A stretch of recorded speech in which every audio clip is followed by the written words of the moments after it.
घटगाँ छोटरायपुर रे बिरसा मुंडा जयंती। घटगाँ ब्लॉक बालीपुखरी पंचायत छोटरायपुर ठारे भगवान बिरसा मुंडा 150तम जयंती पालित होईछि।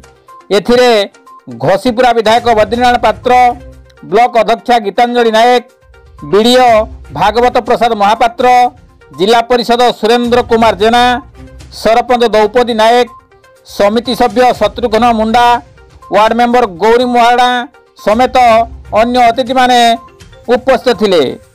पारंपरिक मुंडा संप्रदायर नाच गीत सभास्थल प्रकंपित होइतिला। मनोरंजन दास का रिपोर्ट, केडी न्यूज ओडिया।